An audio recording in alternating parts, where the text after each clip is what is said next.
بسم اللہ الرحمن الرحیم۔ شروع اللہ کے نام سے جو بڑا مہربان نہایت رحم والا ہے۔ تعلیمات قرآن و اہل بیت کی تبلیغ و ترویج کے لیے ابو ابراہیم آغا علی روحانی کا ساتھ دیں۔ ہمارا یوٹیوب چینل خود بھی سبسکرائب کریں اور اپنے احباب کو بھی دعوت دیں۔ اعوذ باللہ من الشیطان الرجیم، بسم اللہ الرحمن الرحیم، الحمد للہ والصلاة والسلام علی اہلہا، اللہم صلی علی محمد وآل محمد وعجل فرجہم۔ محترم ناظرین و سامعین، السلام علیکم ورحمۃ اللہ وبرکاتہ۔ آج کی نئی ویڈیو کے ساتھ حاضر خدمت ہیں، میں ہوں علی روحانی اور آپ دیکھ رہے ہیں ہمارا آفیشیل یوٹیوب چینل۔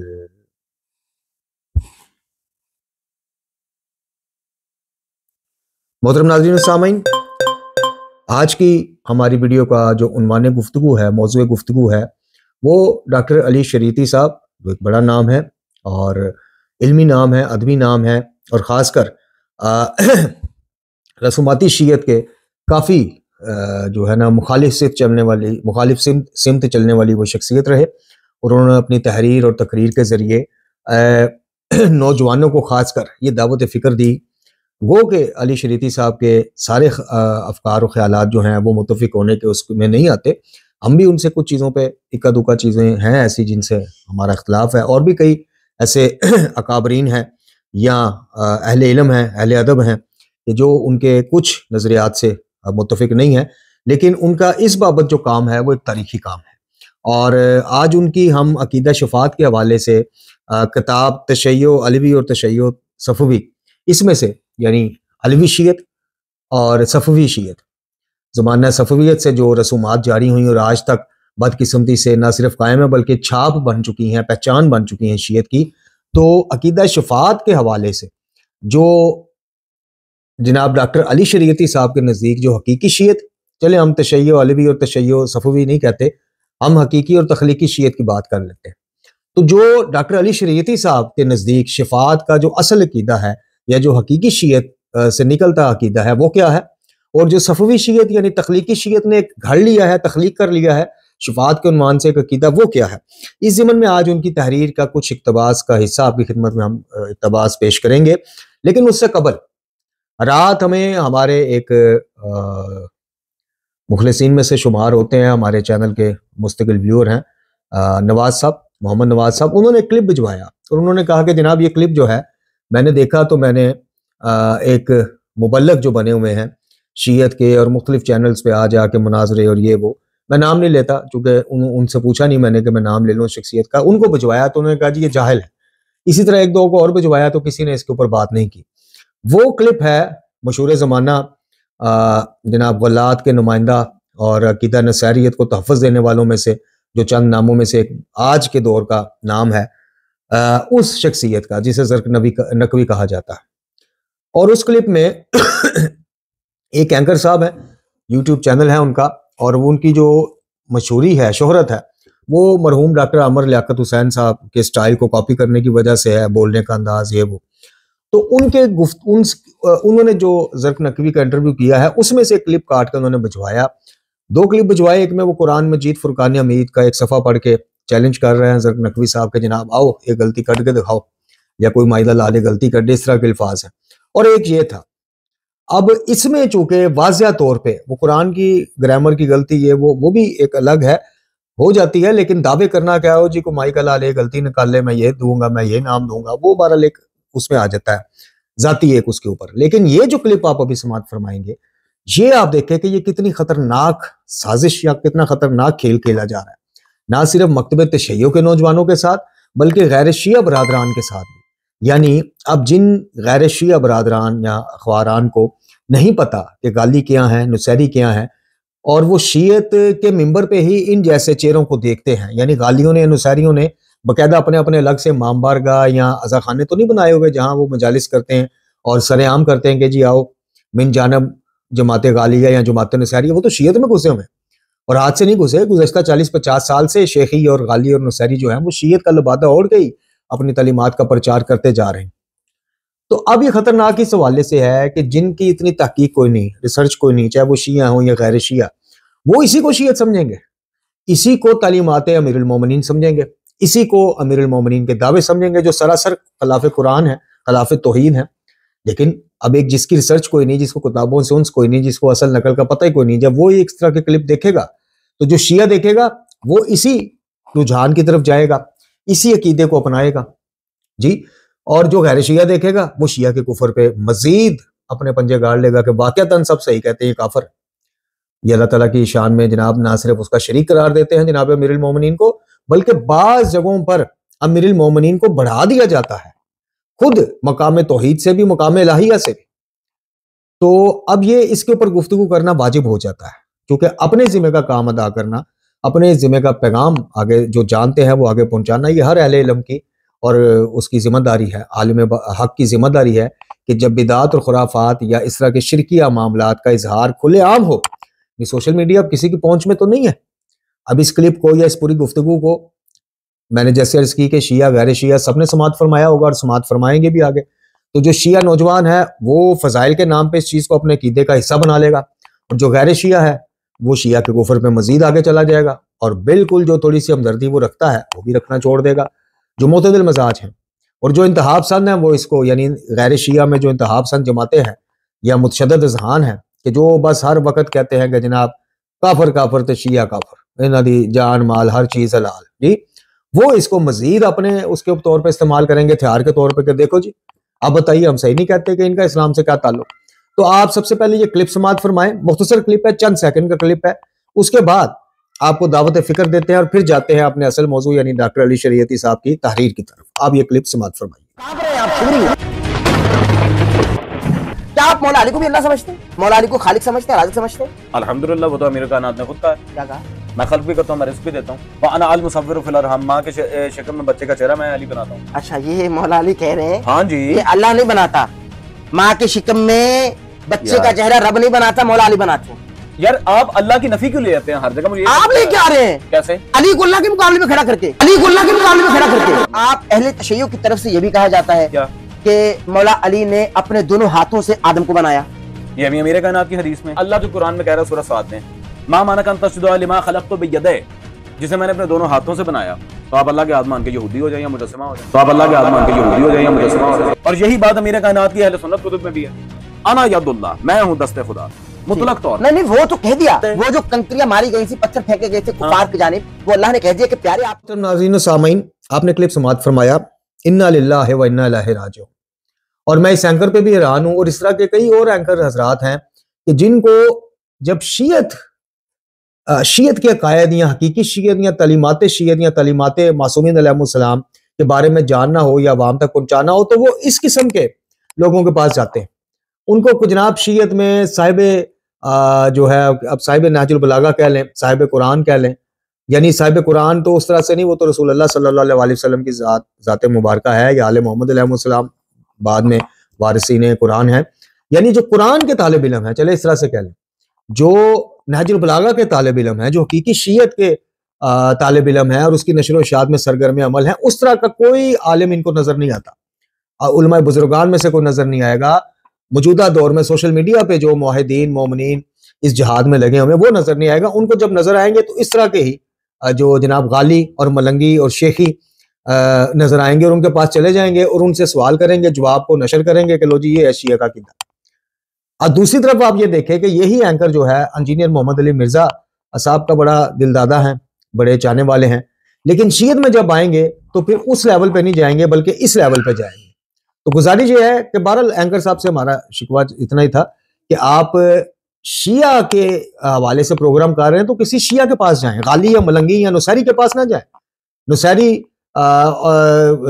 کا پرچار کرنے والے، نصیریوں کے نمائندے یا نصیریوں کو کافر نہ سمجھنے والوں کے پاس نہ جائیں حضور۔ اب میں کہوں کہ جناب میں نے اہل سنت کے کسی اس سے بات چیت کرنی ہے اور اہل سنت کا عقیدہ عوام تک پہنچانا تو میں اہل سنت کے پاس جاؤں گا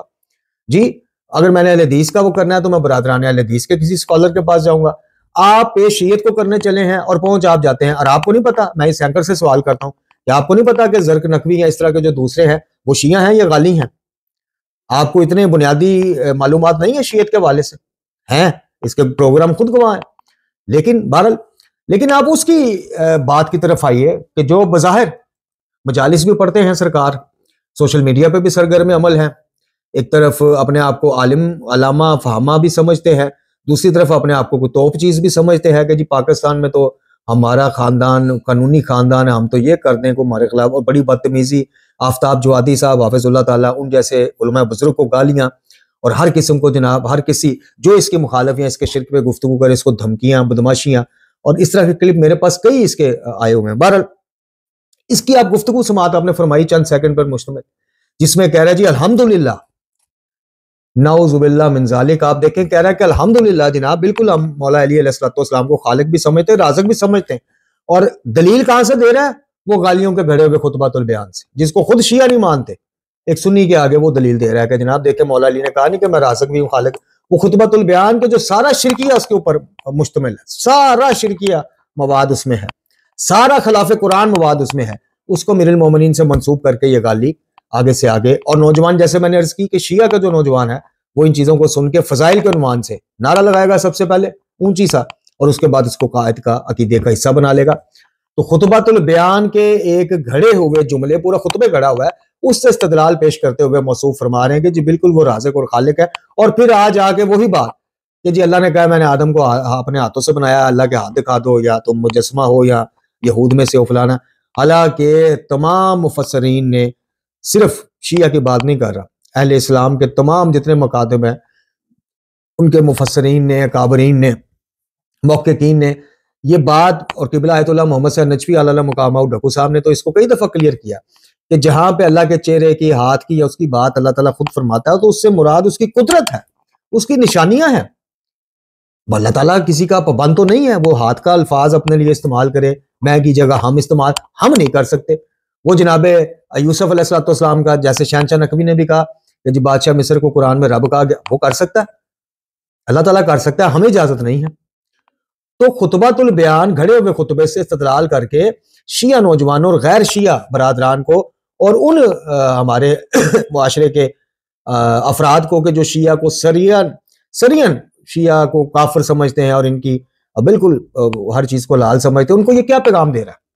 یا سوشل میڈیا کے پلیٹ فارم سے یہ کیا عقیدہ پیش کر رہا ہے کہ شیعہ کا عقیدہ توحید یہ بھی ہے کہ اللہ بھی رازق مالک خالق ہے، تو مولا علی بھی رازق خالق مالک، یعنی برابر پہ تو لے آئے نا، ذات میں نہیں اور صفات میں لے آئے۔ اول تو ان کا عقیدہ ذرا، اور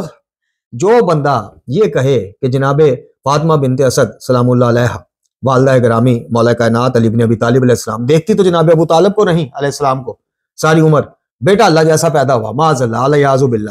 یہ بھی اسی زرق نقوی کا قول۔ اس سے آپ کیا امید رکھتے ہیں؟ یا اس کے ایمان یا شرک کے بارے میں، ایمان اور کفر کے بارے میں ابھی بھی تردد کا کوئی شکار ہو تو وہ اپنے ایمان کا جا کے جائزہ لے۔ تو بارکیف میری نوجوانوں سے التماس ہے کہ جب اس طرح کی چیزیں آپ کے سامنے آئے تو نہ شک میں مبتلا ہوا کریں کہ جناب ہم مقصر نہ ہو جائیں جھٹلا کے، جی مقصر کو پھر معافی ہے، مقصر پھر بندے کا پتر ہے، بلکہ بندے کا پتر ہے، خود امام فرما رہے ہیں کہ اطاعت الہی میں رہنے والا ہے، کام قرآنی پر چلنے والا ہے۔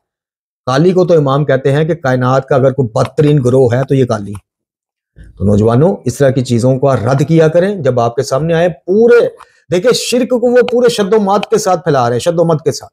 پورے وسائل کا استعمال کر کے شیعہ میں شرک کو عام کر رہے ہیں، تو ہم بھی انشاءاللہ پورے شد و مد کے ساتھ شرک کی مذمت کریں گے اور توحید کو پھیلائیں گے۔ اب اس کا نتیجہ کچھ بھی ہو، جان سے جائیں یا کوئی مسائل آئیں، وہ اب اللہ تعالیٰ کے اس میں ہے، لیکن ہمارا فرض یہ ہے اصول کافی کی اس روایت کے مطابق، جس کا مفہوم یہ ہے کہ وہ عالم ہی نہیں جو بدعات اور خرافات کو پھلتا دیکھے، شرک کو پھلتا دیکھے، لیکن اپنے علم کا اظہار نہ کرے، گمسم ہو کے مسلطوں کے تحت بیٹھ جائے کہ جی شیعت کی جمعیت ٹوٹ جائے گی۔ یہ جیسے آج کل بڑے بڑے صاحب امامہ آپ کے قائدین کہتے ہیں، بڑے بڑے قائدین جو ساری زندگی آپ کے سامنے وارث انبیاء بن کے گزارتے ہیں اور اپنی کانفرنسوں میں ان ذاکرین کو بھی بلاتے ہیں کہ جنہوں نے سرعام شرک کو بڑھاوے دیے ہوتے ہیں، ان سے چندے بھی لیتے ہیں اور ان کو چندے دیتے بھی ہیں، ان سے جپیاں بھی ڈالتے ہیں، ان کے ساتھ چائے بھی پیتے ہیں، تو پھر پیچھے رہ کیا گیا؟ کون سے وارث انبیاء؟ انبیاء کے تو اپنے خاندان والے اگر شرک پہ مبتلا رہتے تھے، آپ گزشتہ انبیاء کے واقعات پڑھ لیں، خود نبی انبیاء کرام مطلب جو ان کے خاندان میں سے یا قبیلے میں سے، اب آپ میں دور کیا جاؤں، آپ ابو لہب کی مثال لے لیں، ابو جہل کی مثال لے لیں، تو یہاں پہ شیعت کی جمعیت کو خطرہ نہ پڑ جائے، اس لیے ان گالیوں۔ اب دیکھ لیں اسی زرق نقوی کی کتنی مجالس کے کلپ سوشل میڈیا پہ شیئر کیا، کسی آج تک عالم نے آپ کو بتایا ہو، وہ کلپ ریکارڈ کرایا ہو کہ بھائی اس کو سننا حرام ہے، شیعہ ہے ہی نہیں، چونکہ توحید ان کا موضوع نہیں نہ ہے، ان کا موضوع کچھ اور ہے، ان کے موضوع مجتہدین ہیں، خمس ہے، زکوٰۃ ہے، چندے ہیں، مدرسے ہیں، ان کے یہ موضوع نہیں ہے. ان کو کیا ان کی جانب والا کوئی توحید کی توہین کرے، کوئی ذات الہی یا صفات الہی کی توہین کرے، کوئی مولا علی کو اللہ بنا دیں یا اللہ کا شریک کرا، ان کی جانب والا ان کو کیا. ہاں ان کے آپ مدرسے کے چندے روکنے، ان کے خمس روکنے، عطیات روکنے، ان کے مجتہدین، فیورٹ مجتہدین کے بارے میں کوئی بات کر دیں، پھر آپ جائیں گے کہاں؟ پھر آپ کون؟ یہ پھر آپ کو وہ بتائیں گے کہ وہ کون. تو بہرحال چلتے ہیں جی. یہ تشیع علوی اور تشیع صفوی، جیسے میں نے آپ کو عرض کی، اس کتاب کا ایک دفعہ مطالعہ ضرور فرمائیں، عام مل جاتی ہے، لیکن اس میں کچھ چیزوں سے اگر آپ کو اختلاف بھی ہوگا لیکن بنیادی چیزیں آپ کی سمجھ میں آ جائیں گی. اب اس میں شفاعت کے عنوان سے لکھتے ہیں کہ فاطمہ فاطمہ ہے کے عنوان سے خطاب میں شفاعت کے مسئلے کو جس طرح میں سمجھا ہوں بیان کرنے کی کوشش کی ہے، اور وہ یہ ہے. میں نے کہا کہ نہ صرف یہ کہ میں شفاعت پر عقیدہ رکھتا ہوں، بلکہ اسے کمال معنوی اور تربیتی و معاشرتی کے لیے ایک طاقتور عنصر بھی سمجھتا ہوں. میں نہ فقط شفاعت پیغمبر اکرم صلی اللہ علیہ وسلم اور ائمہ طہار کی شفاعت کا قائل ہوں، بلکہ اعلیٰ معنوی مقام رکھنے والی شخصیات یعنی حقیقی معنوں میں صالحین اولیاء کرام کہ جو روح متعالی و قوی و معنویت کی ملکیت سے مالا مال ہیں کی شفاعت کا بھی معتقد ہوں. اور یہ حدیث سے بھی ملتی ہے کہ بزرگان امت میں سے جو صالح ہیں، مومنین ہیں، والدین نیک والدین ہیں، استاد اپنے شاگرد، یہ شفاعت کے اختیارات ان کو بھی اللہ تعالیٰ دے گا. تو وہ اسی کی بات کر رہے ہیں. اس شفاعت کو منطقی بھی سمجھتا ہوں اور تجربے کے لحاظ سے بھی اپنی زندگی میں اس کا احساس کر چکا ہوں. تشیع صفوی میں بھی یہی کہتی ہے، ہر جگہ ایسا ہے. تشیع صفوی بھی بظاہری ضمن میں اسی عقیدے کا پرچار کرتی ہے، مگر اس نے شفاعت کے معنی کو اپنے مفاد اور عوام کے نقصان کے لیے بدل کر رکھ دیا ہے. صفوی شیعہ کہتے ہیں کہ امام علی مقام حسین ابن علی علیہ السلام، جناب ابو الفضل عباس علمدار علیہ السلام، جناب سیدہ ثانی بی بی زینب سلام اللہ علیہا، حضرت علی اکبر و علی اصغر علیہم السلام میری شفاعت کریں گے. آخری امتحان کے وقت ترازو عدل الہی کے سامنے جب اللہ جل جلالہ ہر کسی کے نیک و بد اعمال کا وزن کرے گا اور نتیجے کا اعلان کرے گا، وہ اس شفاعت کی بنیاد پر کرے گا، یعنی ان ہستیوں کی سزا دے گا یا بخش دے گا. تشیع صفوی میں شفاعت کی مثال اس شاگرد کی طرح ہے جو کمرہ امتحان میں کھل کے نقل کرتا ہے اور اس کے ممتحن یا پرچہ بانٹنے والے کے ساتھ جان پہچان بھی ہے، لہٰذا وہ اسے سارے سوالوں کے جواب بتا رہا ہے، یا پھر یہ کہ اس نے جوابی کاغذ پر درس امتحان محتمم سب کے بارے میں اعانت امیز الفاظ لکھے ہیں، یا پھر کیمسٹری، ریاضی اور فزکس کے علمی جواب دینے کی بجائے جنات کو مسخر کرنے کے طریقے لکھایا ہے، کیونکہ ایک دن بھی اس نے اسکول کا منہ تو دیکھا نہیں اور ایک کتاب تک نہیں کھولی، کیونکہ پڑھنا ہی نہیں جانتا. یہ سب کچھ کرنے کے باوجود بھی وہ شاگرد نمبر کھینچ لے جاتا ہے، اور وہ بھی 100/100، چونکہ ممتحن اور محتمم سب اس کے جاننے والے تھے. تشیع صفوی میں شفاعت کا اثر امتحان میں نقل کرنے والے اور عدالت میں رشوت دینے سے بھی زیادہ مؤثر ہے. سب سے بڑی سفارش یا رشوت یہ ہے کہ ایک ان پڑھ شاگرد کی رپورٹ فائل میں اس کی غلیظ ترین غلطیوں کو نظر انداز کر دیا جائے، یا جس پر قتل کا الزام ہو اسے بری کر دیا جائے وغیرہ. لیکن ان تمام مثالوں کے برعکس تشیع صفوی والی شفاعت میں نہ صرف یہ کہ نقل کرنے کی غلطی پر شاگرد کو کوئی سزا نہیں، بلکہ غلطی کرنے پر بھی اس کو مثبت نمبر ملتے ہیں. یعنی سمجھانا یہ چاہ رہے ہیں، پیغام یہ دینا چاہ رہے ہیں کہ جناب جیسے تشیع یعنی تخلیقی جو تشیع ہے، تخلیقی شیعت جو ہے، اس میں شفاعت کا مفہوم یہ ہے کہ ساری زندگی اپنی من مانی سے گزارو، جن کاموں سے منع کیا گیا ہے وہ بھی کر گزرو، نیک اور صالح اعمال کی طرف توجہ کرنا تو دور کی بات، گناہوں کو بھی مکروہ سمجھ کے سر انجام دو، کوئی مسئلہ نہیں. کیوں کہ جن کے نام کو سن کے روتے ہیں، سینے پیٹتے ہیں، ماتم کرتے ہیں، وہ ہے نا شفاعت کرنے والے، قیامت میں بچانے والے. یا آپ جس طرح کو بندہ قتل کر دے، اسے پتا جاجی جس کے پاس کیس جانا اس نے مجھے بری کرنا ہر حال میں، اب وہ نڈر ہو کے جو ہے اس نے ادم مچایا ہوا ہے. تو وہ بتا رہے ہیں کہ تخلیقی شیعت یعنی صفوی شیعت میں شفاعت کا یہ نظریہ اور یہ کانسیپٹ ہے. اچھا، قاتل کو قتل کی سزا دینے کی بجائے اس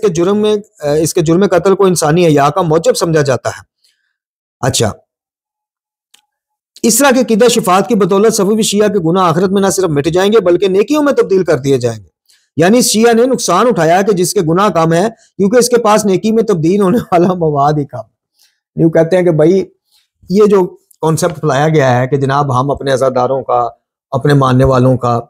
کی شفاعت اس طرح سے کریں گے کہ اس کے گناہوں کو اللہ نیکیوں سے بدل دے گا. تو علی شریعتی صاحب یہ فرما رہے ہیں، لکھ رہے ہیں، ذرا غور کیجئے اس باریک نقطے پہ، کہ وہ یہ کہہ رہے ہیں کہ جناب اس طرح سے جو صالح مومنین دنیا سے جائیں گے وہ تو خسارے میں رہیں گے، چونکہ انہوں نے صرف نیکیاں کی ہیں، اور ان کی نیکیاں بد کرداروں کے گناہوں سے تو کم ہوں گی نا، بے عملوں کے گناہ زیادہ ہوں گے، عمل والوں کی نیکیاں کم ہوں گی، تو وہ تو بد کردار فائدے میں رہے گا، چونکہ اس کے گناہوں کو نیکیوں میں جب بدل دیا جائے گا تو پھر اس کی نیکیاں سے کہیں زیادہ اس کی نیکیاں ہو جائیں گی. تو پھر مجھے بتائیے قرآن اور اہل بیت کے مطابق ان کی سیرت پہ ان کے احکام پر چلنے والے گھاٹے میں رہیں گے قیامت والے دن اگر تخلیقی شیعت کو مان لیا جائے، یا فائدے میں کون رہے گا؟ فائدے میں تو وہ رہے گا جس نے زندگی بھی اپنی مرضی کی گزاری اور آخرت میں بھی اس کی مرضی کا اس کو مقام ملے گا۔ تشیع صفوی میں شفاعت پر خرچہ بھی ہوتا ہے جناب، ہاں جی، اور یہ طبعی ہے کیونکہ کام بڑا دشوار ہے۔ ایک کڑے امتحان میں سے گزرنا ہوتا ہے کہ جس کا ممتحن خود اللہ جل جلالہ ہے، مستقیماً وہ ہے کہ سوال بھی پوچھتا ہے، فیصلہ سناتا ہے اور پرچے کے مارکس بھی خود دیتا ہے، حتیٰ کہ کان، آنکھ اور دل سے بھی سوال کرتا ہے۔ وہ ایک قدم جو ہم نے گناہ کی جانب اٹھایا، ایک ہاتھ جو چوری کی طرف بڑھایا، حتیٰ کہ ایک برا خیال جو ایک لحظے کے لیے ہمارے ذہن کے کسی گوشے میں پیدا ہوا، اس کی بھی خبر رکھتا ہے، اور ایک ایک چیز کو ایک ویڈیو کیسٹ میں ضبط کرتا ہے اور اسے جو ہے وہ ترازو میں تول کر اس کا دقیق حساب کرتا ہے، وہ بھی قرآن مجید کی بنیاد پر کہ جسے لانے والا اس کا سب سے محبوب پیغمبر ہے، اور ساتھ ہی اللہ اپنے اس محبوب کو کسی تنگ کرنے والے بیکاری کی طرف غصے سے دیکھنے کا بھی حساب لیتا ہے، اور اس سے صاف آشکار اور سرعام تمام لوگوں اور آنے والی نسلوں اور زمانوں کے لیے سخت لہجے میں آگے کچھ لفاظ مٹے ہوئے ہیں۔ بہرحال یعنی وہ اللہ اپنے پیارے نبی جو کہ سراپا اثار و قربانی ہے کو بھی ایک فقیر کی طرف غصے سے دیکھنے کو کے بارے میں یہ پھر الفاظ مٹا ہوا ہے جی۔ بہرحال یعنی وہ یہ بتانا چاہ رہے ہیں کہ اللہ رب العزت جو اپنے محبوب ترین پیغمبر اور بندے کو بھی ایک فقیر کو سرزنش کرنے یا غصے کی طرف دیکھنے پہ متنبہ فرماتا ہے، وہ اللہ تعالیٰ ان غالیوں کے، ان صفوی شیعوں کے ان چیزوں کو کہ جب میزان عدل اس نے خود بنایا، نیکی کی طرف وہ خود رغبت کرنے کی ترغیب دلوا رہا ہے اور برائیوں سے بچنے کی ترغیب دے رہا ہے، متنبہ کر رہا ہے، شرک کے بارے میں کہہ رہا ہے کہ یہ تو کبھی معاف ہی نہیں ہوگا، اس کے علاوہ جو چاہے اپنے فضل سے معاف کر دوں اگر چاہوں، تو وہ اللہ تعالیٰ اہل بیت علیہ السلام کے ہاتھوں مجبور ہو کر، معاذ اللہ کو مجبور نہیں مانا جا سکتا، نہ اللہ مجبور ہے،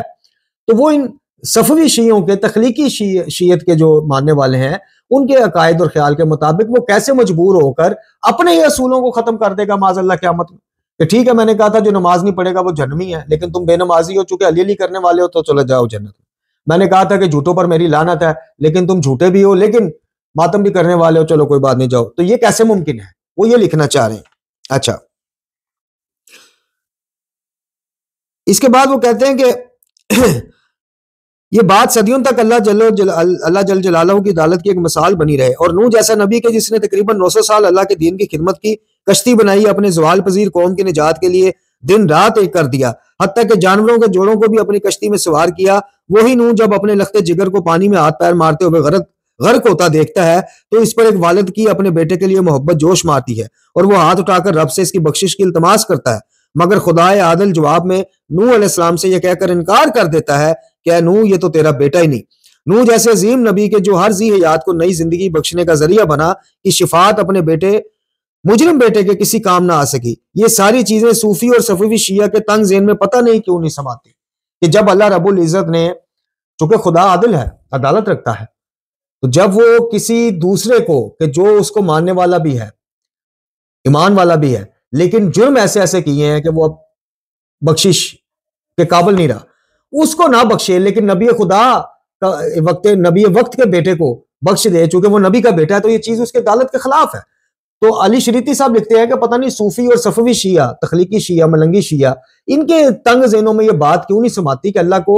کسی بھی طریقے سے مجبور نہیں کیا جا سکتا۔ یہ ہے تشیع صفوی میں شفاعت کے معنی اور فلسفہ۔ اب انہوں نے یہاں پہ جو حقیقی شیعت ہے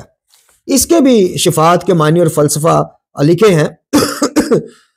لیکن دامن وقت میں چونکہ اب اتنی گنجائش نہیں ہے تو سوچ رہے ہیں کہ اب ایک حصہ جو اگلی ویڈیو کا ہے وہ حقیقی شیعت میں جو شفاعت کا نظریہ علی شریتی صاحب کو سمجھ آیا ہے یا جو انہوں نے تحریر فرمایا ہے اس میں انشاءاللہ بیان کریں، چونکہ یہ 2 سے 3 صفحات پر مشتمل ہے اور پھر اس طرح سے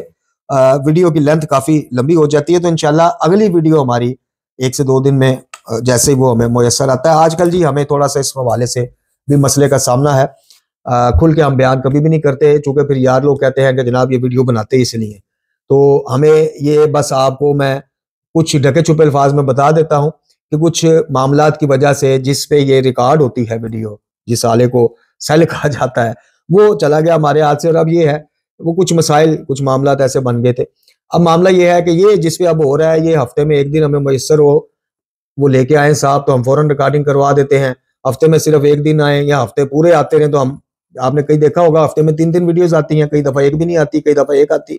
تو بہرکیف یہ اگلی دفعہ جیسے ہی ہمارے پاس 1-2 دن میں آتا ہے تو ہم اسی موضوع کا دوسرا پارٹ انشاءاللہ بنا کر آپ کی خدمت میں پیش کریں گے. اللہ تعالیٰ سے دعا ہے کہ ہمیں قرآن و اہل بیت کی تعلیمات روحانیہ کو سمجھنے، پڑھنے اور اس پر عمل کرنے کی توفیق عطا فرمائے. وآخر دعوانا الحمدللہ رب العالمین.